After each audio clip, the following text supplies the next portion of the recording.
And now at the point in the programme, which is the bit just before we're going to have a break, a networking break at the interval, and I'm going to ask Pauline to come forward and give us some club business.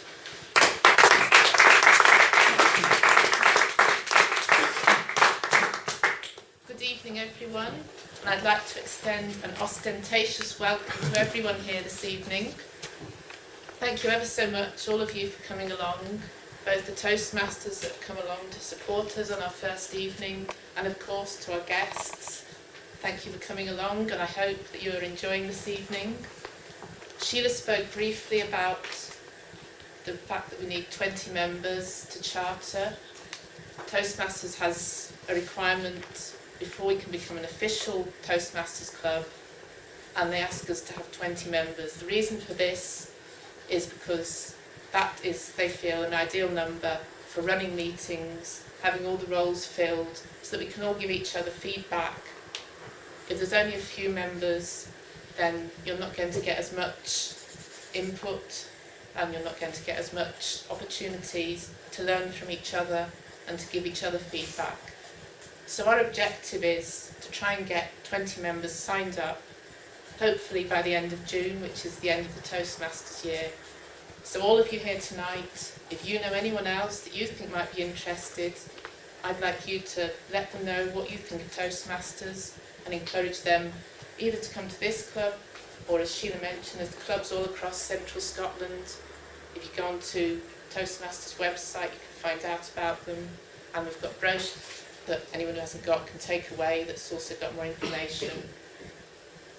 Sheila also briefly touched, so did Eugene, on the fact that all these clubs are run by a voluntary committee, and how it helps our leadership experience by going onto the committee.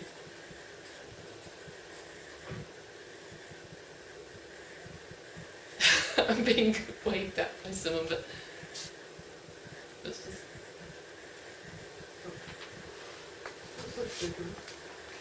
so myself and Stephen, we had the ambition to set this club up. It was an idea that we had last summer, and I wanted to get some experience on the Linlithgow committee before we went ahead with this, so that I had an idea about what was involved in running a Toastmaster club. And we've got some people who've already joined us to help us on our committee, and one of the most important committee members is the Vice President of Education, who will help everyone on their journey through the education programme that Eugene has described. And I would now like to call on Ewan Bayliss to come up and say a little bit about his role as the Vice President of Education, and to talk about the meeting roles and how they're going to help us all. So if I could call Ewan to come up and have a few words.